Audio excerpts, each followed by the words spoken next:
to be or not to be? That is the question. No, really, it's long copy versus short copy. A lot of people want to know what works best. But in this video, I'm going to tell you what's better than that, and it's when it works best. Let's go.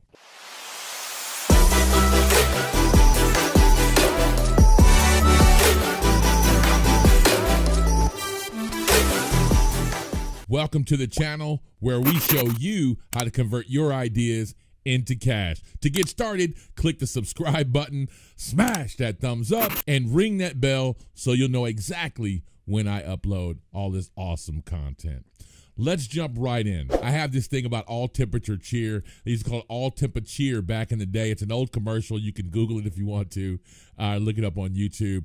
But what they used to talk about was each part of your clothing has a different temperature that it washes better at. Hot water, warm water, cold water has different temperatures. This one laundry detergent would cover it all. But just like your laundry, your audience has a temperature. There isn't really one thing that could cover it all, but if you wanted to, you could kind of go overkill and go with long copy for everything. But let's get into when is the best time for long or short copy. Let's talk about the first temperature, and that's cold. This is like the audience that really you don't want to talk to in the beginning. It's a very difficult audience to convert. They're not aware of a problem. And so I leave an example here of gas mileage. As a matter of fact, David Ogilvy had an ad about Shell gas and about how it could get you better gas mileage. Someone unbeknownst may not know that certain gas can get them better mileage. You don't know you have that problem, which means that in your copy, you shouldn't just talk about it in the beginning. You have to talk about the problem first. They don't know who you are, so you shouldn't mention yourself like I'm the most awesomest guy on the planet or show any testimonials because they're like, who are you? I don't even know you.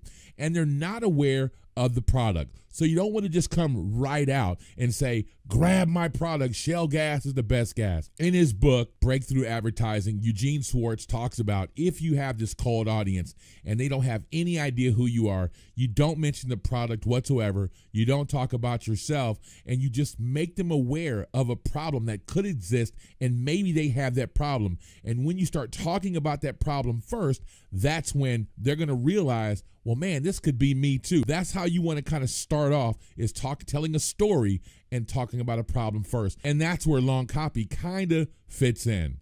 The next temperature you have is a warm temperature. This thermometer almost looks hot. They're aware that they have a problem. An example would be back pain. They know I have back pain, but they're not really sure about how to fix it.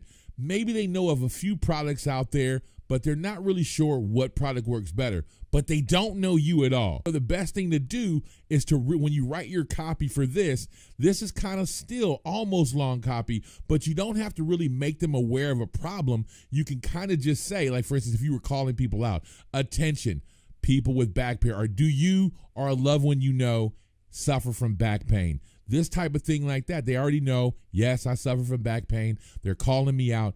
And you don't have to really go into digging into the problem of having back pains. You kind of talk more about some of the solutions you may have tried for back pain that didn't work. Going into a story about these are some of the things that I tried. And then you can go into stop trying those solutions for back pains because they don't work.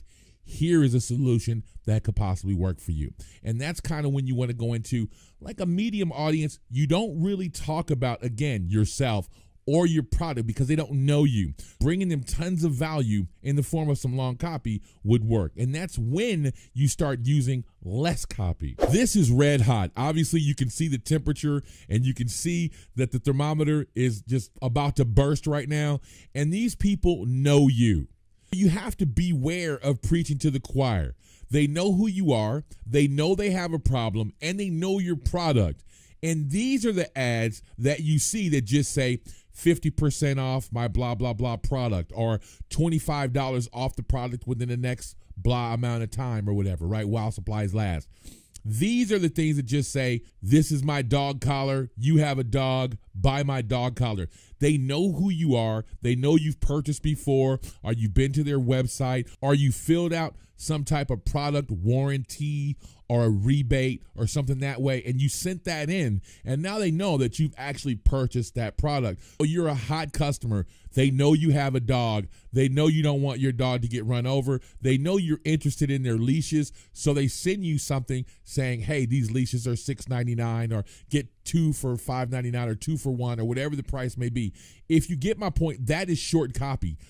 You don't have to really preach to the choir about, for instance, let's use dog leashes as an example.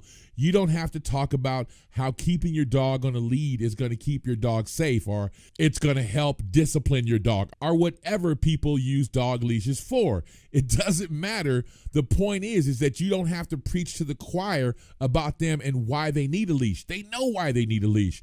They actually know your company and have looked at your leashes before. They just haven't purchased. This is when you want to tip them over the fence and say, I have a discount, I have a sale, or whatever the case may be. Just push them over the fence, and you don't need a lot of copy because they recognize your brand. I have a little bonus for you that I wanted to show you exactly how to warm your audience up. So let's get started right here. And I'm just starting with a simple print ad, because not everything will need an online. Not everybody is advertising online. So I just wanted to show that you could use a magazine ad, and you could say, for more information, send a self-addressed stamped envelope. And then they say to send that in, and we'll automatically send you back the info that you requested. With that info you requested is going to come back what we call a ride along, and that's going to be a sales letter. So the first info you could have said was how to work from home.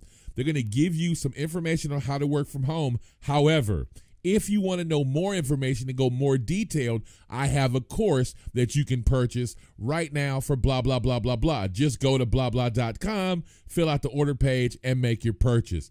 That's how you do kind of like a two-step funnel with warming up the customer. In the newspaper ad or the magazine ad, all you have to do is just let them know, hey, if you want to work from home, remember, we don't know if they want to or not. All we know is it's possible. Let them know, hey, you could work from home. If you're talking to the right demographic, they're like, oh man, that's still possible to do that. I'd like to know more information about that. And they send that in, and then you upsell them. The next example here is more up to date. I'm using Facebook as an example, but I want you to throw any ad network in here. So it could be YouTube, it could be AdWords, it could be Instagram. You got the point. You go with an ad going to a long copy ad in the beginning. If this is a cold audience, it's a long copy ad going to a blog post, or it could be watching a video, either one. But you want to, in that long copy, remember, we're not talking about a product. We're just talking about a problem. It could be back pain and the top 10 ways to cure back pain at home. That's a good example. You'll see a ton of people doing that. And you can run them to a video, free video, or a blog post. They'll go there and they'll check that out. Then you retarget them. Once you know they've watched at least 50% of a video, or they spent at least 20 seconds or a minute on your blog, you retarget them and you say, hey, here's a free ebook on how you can blah, or here's a free DVD on how to fix your back pain at home. If they download your lead magnet, now you know they're hot. What do they know so far? You are aware that they know that they have a problem with back pain. They've watched your video. They've come back and they've downloaded whatever freebie that you wanted to give them, and you have their email information now. You can retarget them in their email as well as on Facebook, and they know who you are. And they know that you have a product. You can just retarget them. They're a hot customer now. And you can just say, get 50% off our back cream or whatever you have on how to fix your back page. Send them straight to a sales page, then an order page, and they make the purchase. So I hope you can see how you warm your customer up. You might want to say, well, Sonny, if I'm not going from cold, that's right. You can just start here. They understand that they have a problem. They don't know you, but you can highlight the problem right here on the second Facebook retargeting. You can highlight that problem and just send them straight to a lead magnet to download that lead magnet. However, if you're not sure the audience that you're talking to is a warm audience and they for sure don't know you and they're not aware of your product, long copy will always work best. and then use this same retargeting method on Facebook or any other ad network that you have, and I'm sure that you're going to get better conversions. If you like this video, smash that thumbs up, hit that subscribe button, and make sure that you share this video with a friend if somebody else you know needs this information. With copywriting, long copy, short copy, no matter what it is, you're going to have to get at it every day.